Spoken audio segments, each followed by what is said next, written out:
Hey everyone, welcome back to my channel. Today I'm going to be doing part 2 of my drugstore starter kit video, and today I'm going to be talking about eye stuff.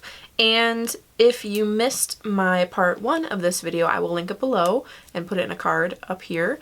And I am going to kind of just get started. I did my intro and everything into everything in the last video, so I don't want to talk your ears off. So I'm going to just dive right in. The first thing I'm going to talk about is probably the thing that I am the most excited about, and that is brows. And I am a big brow lover. I love filling in my brows. I never knew that I would love my brows as much as I do, and I don't mean that in like a vain way, but just like love the process of filling them in and blah blah blah. But the first product I want to talk about is my favorite right now, and that is the NYX Micro Brow Pencil.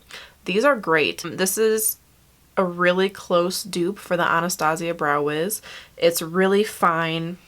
The tip is really easy to work with, especially if you're a beginner, and you don't really have to worry about getting product everywhere because it's so small and so easy to work with. It's easy to blend. It lasts a really long time on my brows. The spoolie isn't the most amazing thing, but it's workable, and I find that especially for beginners, this is a great brow pencil to start with. And it's something that you can be very, very precise with. So I really, really, really, really recommend this one to people just starting out and to people really just starting to fill in their brows in general, no matter how long you've been doing your makeup. I really like this one. The next pencil is actually from e.l.f. and this one is great. It is very much bigger than the other one, and especially if you have brows like mine, which aren't enormous, you know, this is like as big as my brow in some places, and so it's a little bit harder for me to work with, but it's still workable, and I can still use different parts of the product to, you know, make a defined brow. It's something that if you were just starting off and your brows aren't naturally very full, I would steer clear of this until you're more comfortable filling them in. But it's great. It blends really nicely. It lasts for a really long time. It doesn't fade really funky. It doesn't wipe away super easy, but it does wipe away easy enough that if you make a mistake, you can fix it. It does have a spoolie, which again isn't the greatest, but it's workable.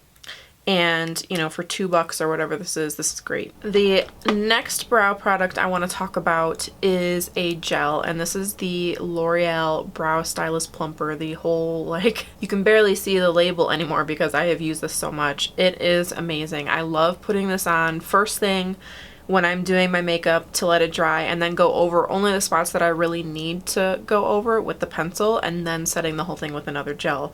But this is great to use if you just want to use a gel. If you just want to run this through your brows and call it a day, this is a great brow gel for that. And it doesn't dry your brows down so much that they're crunchy and weird, but it does keep them in place, and it's got little fibers in it to help fill in sparse areas a little bit, as much as you can with a gel like this. And I love this. This has been one of my very favorite brow products that I've ever tried, and it's amazing that it's from the drugstore. I really love this. It's equivalent to the Benefit Give Me Brow, but like 4 times the size and 4 times less money. So it's a great product. I should have said a quarter of the price, but whatever. So I love that one. The last brow product is not something I necessarily use on my brows. This is the Milani Brow and Eye Highlighters, and I use this more in my waterline, but it is great to clean up the bottom of the brow if you need to, or to highlight your brow bone, which isn't something that I generally do very often, so I don't use it for that purpose, but I do like it. It's very easily blendable. It's not hard to work with. It doesn't dry too fast that you can't blend it out, and it's not so creamy that if you put it in your waterline, it's getting in your eye all day or anything like that. So I really like this. To keep kind of in that theme, the next thing I'm going to talk about is liners. And the first one I want to talk about is a pencil liner, and it is the NYX Jolie. This liner is incredible. It glides on so smoothly, and it lasts a decent amount of time on my eyes, which I have, like I've mentioned, oily lids and watery eyes, so eyeliner is a really tough subject for me. It's hard for me to get a liner that lasts, and it's hard for me to get a liner that doesn't like fail all over my face. So I really appreciate when I can find one that when it wears off, it just wears off evenly, or doesn't wear off, you know, in a big pool of blackness around my eye or whatever. So I really, really enjoy these. They're a little bit pricey for the drugstore, but they're still great quality and I love them. The last three I'm going to talk about are liquid liners, and the first one is the Maybelline Master Precise. And I like this one because the felt tip is very, very thin and very long, so it's nice to get into the like very inner corner of your eye without making a really thick line there. If you want to like just get it on the very inner part of your inner corner here, it's great for that. It's not something that lasts on me all day, so if I'm going to work and then out afterwards, which let's face it, I never do because I'm a mom, but if I were to do something like that, this is not the eyeliner that I would use, but it is great for the shape it is, and I know that people who don't have my specific issues or whatever really like this as well. The next one is a tried and true favorite, and it is the NYX Liquid Liner, and this is the matte one. I really, you know, I can't say anything bad about this. This is like $2, and it's just a really great liner, and it's easy to use, it's easy to work with. It lasts a decent amount of time. Again, it's not something that I feel like lasts all day on me, but it's a great option for you, and I know that a lot of people love it as well. So it's one that, again, if you don't have my issues with your eyes, then this is a good option for you as well. The last one I want to talk about is like my holy grail eyeliner. It's the best eyeliner I've ever used. It's the only eyeliner that actually lasts a long time on me, and it's amazing. And it is a drugstore item, but I can only find it online. I think the only place you can find it in store is California, if I'm not mistaken, but it's incredible. And it is the Jessie's Girl eyeliner, and this I actually keep in my purse. So this is the one that I keep in my desk because it's my backup, but I keep this in my purse at all times because it is amazing, and it's the only waterproof eyeliner that I've ever used that doesn't fade, that I could do a cat flick with, and that cat flick is still there at the end of the day and looking exactly the same. So it, like when I found this and I used it and it did that, it was like a religious experience for me, which is something to say since I am very not religious, but this is amazing, and I really, really, really enjoy this. And if you can get your hands on this, if you can order online or find it in store, do it because it's amazing. And I don't want you to like freak out thinking you can never get this off, because it does come off when you want to wash it off, but it wears throughout the day so nicely. So I really, really recommend this one. It's great. The next things I'm going to talk about are mascaras, and I have a couple. I am like forever trying mascaras, and right now I'm trying to find a waterproof mascara that doesn't smudge on me, which seems like an oxymoron, and I can't figure out why they all smudge on me. But I have been curling my lashes lately because the ones on my right eye are being weird, so I've had to curl them, and I find now that even when I use waterproof mascara, I still get the smudges on the top lid from my mascara, which I hate. But tried and true mascaras that I have regardless of that problem, because I don't always curl my lashes, so I don't always have that problem. But I do love the Jordana Best Lash Extreme. It's like $3. It's so good. It's one of those mascaras though that the first time you use it isn't that great. I remember the first time I used it, I was like, what is this? Why would somebody tell me to use this? Because it like did nothing, and I didn't understand why anybody would recommend it. It was awful. And then I saw someone in one of the comments or reviews or something on this say, you know, when you use it, take it out, like unscrew the tube, set the tube upside down on your desk while you're doing something else, and then a couple minutes later go in with the mascara. Like, you need to let it dry. And one thing I also do is I scrape off the wand on the tube so that there is like almost no product on the wand when I'm going on my lashes, and that really helps to keep them from being weighed down by too much product. and I love this. It gives me great volume and length, which is something that, you know, I think everyone wants. So I can't recommend this enough. It's great. The next one I want to talk about is kind of new to my collection, and I haven't really decided how much I like it, but I know that it is well liked and a good option, and it is the CoverGirl Supersizer Mascara. It's got a really weird wand that only has bristles on two sides, so it takes a little bit of practice to use, but it does give length and volume. It just doesn't give much separation, which I find, I'm almost gonna drop one, sorry, which I find, you know, I didn't think that I was one of those people who like absolutely hated clumpy mascaras, but this one can get me on the brink of that. However, if you work with it enough, it is a good one. The other two I want to talk about are Maybelline, and the first one is the Lash Sensational Luscious. It's the one in the black tube. I love the one in the pink tube. The one in the pink tube like changed my life when I first used it, because I had no idea that like my lashes could ever look that good with a regular mascara. And I've been using this one in the waterproof version, but I do want to get the pink one in the waterproof version to see. This one smudges on me, but I still love the wand. It's different than the one in the pink tube, and it looks like that. And I never really thought that I would love a rubber bristled mascara like this, because I'm very much in the camp of like the, I don't want to say natural bristles, because I don't think that's really what they are, but not rubberized like this. And I just find that this, again, gives me so much volume and length at the same time. This one can get a little bit clumpy, but again, you just kind of have to work with it a little bit and then it's fine. And I like that this one, they market it as a mascara that doesn't get too hard. And I do actually like that, and I didn't think that I would, but this is a good one. The other one is the Maybelline The Rocket, and I love the formula of this one. I don't find that this one smudges on me, but I find it hard to use because of the brush.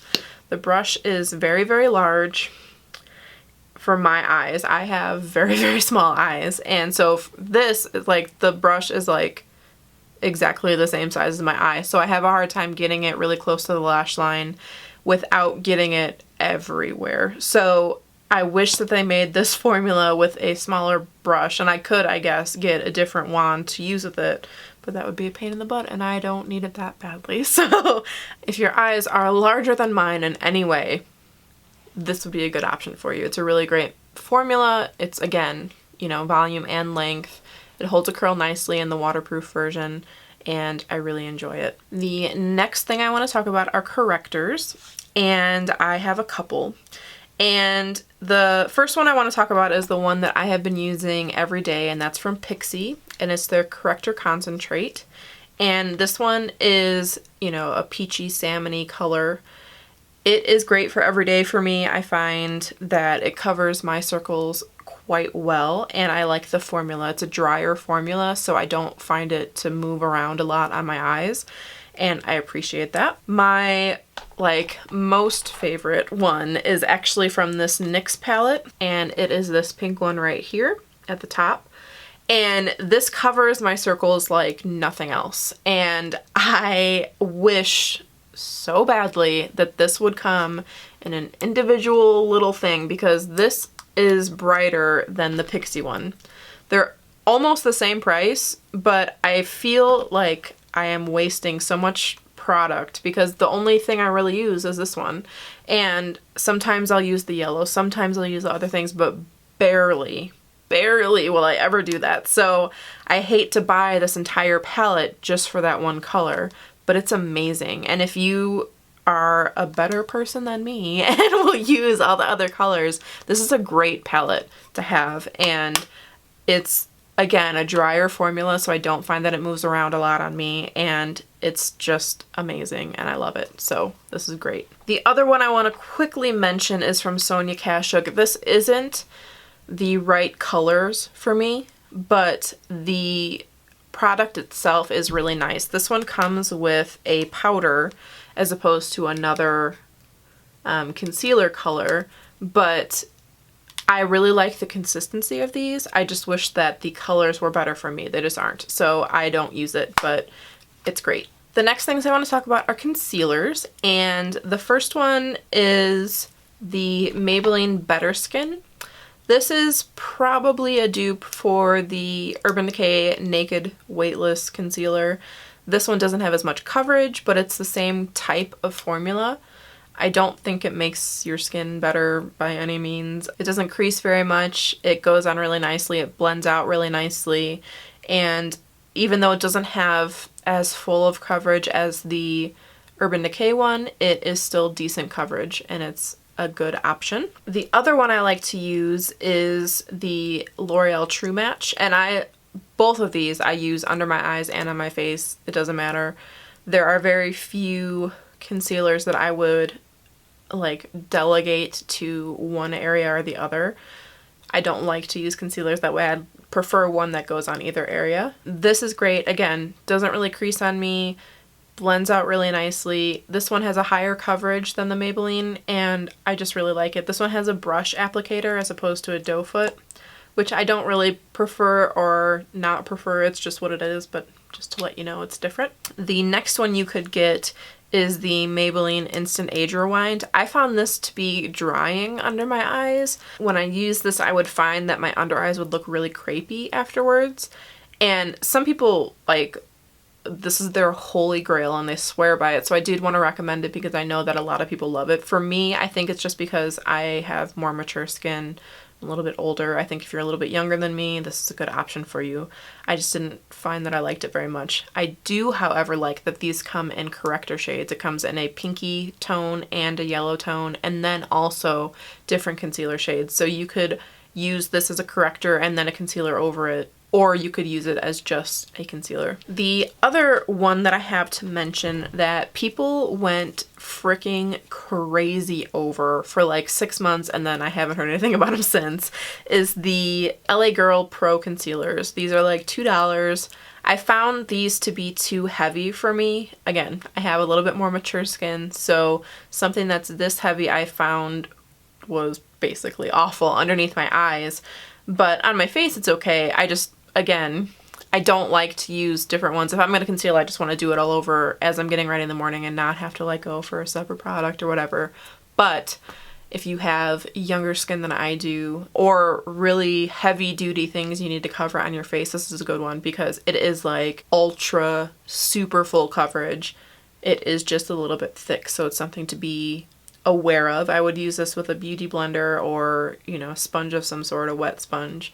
But it lasts a really long time and it's good. A lot of people do like cream contour with this. Not with this color, obviously, but with the darker colors that they have, because this does come in a very, very wide range of colors. So I don't know how much you can find this in stores, but online it's like $2, so it's a good option. The next thing I want to talk about is an eye primer, and the one that I really like is from Jessie's Girl, and it's their eyeshadow primer. I believe I got this in an Ipsy bag at some point, but it's great for priming, and if you can get your hands on it, this is a really good option. The next thing I want to talk about are eyeshadows, and the first one I want to talk about is the Essence All About Eyes palette. I did get this at Ulta. I believe this was like $6. It is in their drugstore section.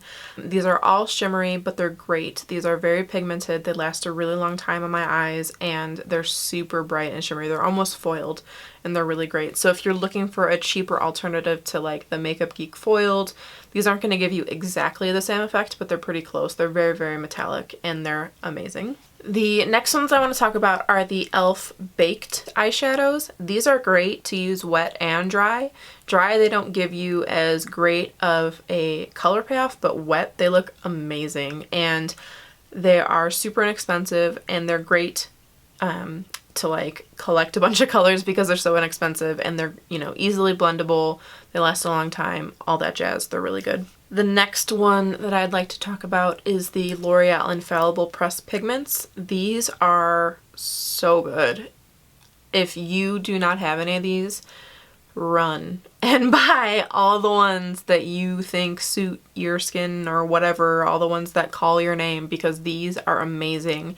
They are so pigmented. Again, you could use these wet or dry, and they're beautiful and they last a long time on the face. They blend really nicely. These are great for like a one shadow look if you wanted to pack it on the lid and then blend it through your crease with a fluffy brush.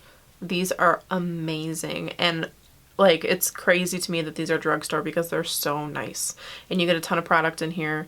I've had this one for probably 3 years already and it's still going strong. Like I've never used it ever, so these are great. The next one is the Maybelline Color Tattoos. These are amazing. Some people say these are a little bit drying on their lids. I don't find that because my lids are a little bit oily. But again, if I wanted to pack this on my lid and blend this out in the crease, these are great for that. And I find these to be easily blendable, easy to work with, and they don't dry so fast that you can't, you know, work with them on your lids. I really like them for a base. I like them on their own. These are great. The last two I want to talk about are from Wet n Wild. I love Wet n Wild shadows. I love them like in any form basically. I love these little 3-pan ones. The Comfort Zone palette, that's the 6-pan one, is great. Or no, it's an 8-pan. It's an 8-pan one. Is great. This one I think is like the quintessential bridal palette. It's so good. And you know, they're super pigmented, super blendable, so nice. These are great. The other ones are from the Fergie collection, and I just have this one, but the colors are really vibrant. They're really easy to work with. They're easily blendable, and they're pigmented. These are really good. They last a long time on my lids with and without primer. I really love these. Like Wet n Wild basically can do no wrong at the drugstore with their eyeshadows, because I don't know how they make eyeshadows that are this pigmented and this good for this cheap, but they're great. The singles are great. The glitters are, they're okay, you know, but they really shine in their shadows. They're great. The last things I want to talk about are eyelashes. If you are ready to go for eyelashes and you're feeling frisky, here's where I would start with you. You can go with the ARDELLs. Almost any of these are great. There haven't really been any that I've tried that, unless they're just like too dramatic for my eyes or whatever. The bands are really easy to work with. These are awesome. But my favorite, like everyday lash that you can barely tell that I'm wearing lashes, but they give like that little oomph to your eye look, are these Kiss lashes. These are the number 3 because I'm out of the number 2s, but the number 2s are the ones I'm talking about. But these are good as well. These are great for just adding a little bit to your lashes without, you know, making you feel like you're wearing this big, heavy, dramatic lash, but they just give you that little bit of extra to your makeup look, especially if you're wearing a more dramatic eye than you're used to. Even if it's a daytime eye, it just gives that little bit extra that you really can't get with mascara, but you can with these lashes. I unfortunately don't really have a favorite lash glue. I really love the House of Lashes glue, which is not drugstore, but with my eye needs, I need one that's a little bit more heavy duty, and the ones that I found at the drugstore either are super messy and I don't want to deal with that, like the Duo one, or the Revlon one is good, it just isn't good enough, or the House of Lashes one is so much better that I just wouldn't go back to it. But the Revlon one is a good place to start if you can get your hands on it. And that is it. That is my drugstore starter kit. Like I said in the beginning of the last video, you by no means need to have all these things. I just wanted to touch on like every category so that you would know. I don't have a good gel eyeliner from the drugstore because it's not something that I use as often, but I know the Maybelline one is raved about. Again, if you guys have any questions, any recommendations, totally let me know. Let me know what you want to see next. Let me know what topics you'd like me to discuss. And yeah, if you haven't yet, please subscribe. If you have, thank you so much. I really appreciate it. I will leave all my social media stuff down below as usual, so you can follow me there if you'd like. I am getting close to 500 followers on Facebook, so I do want to do a giveaway soon. So yeah, I hope this helped a little bit and gave you a place to start if you were looking for that. And I hope you're having a great day wherever you're at, and I'll talk to you later. Bye everyone!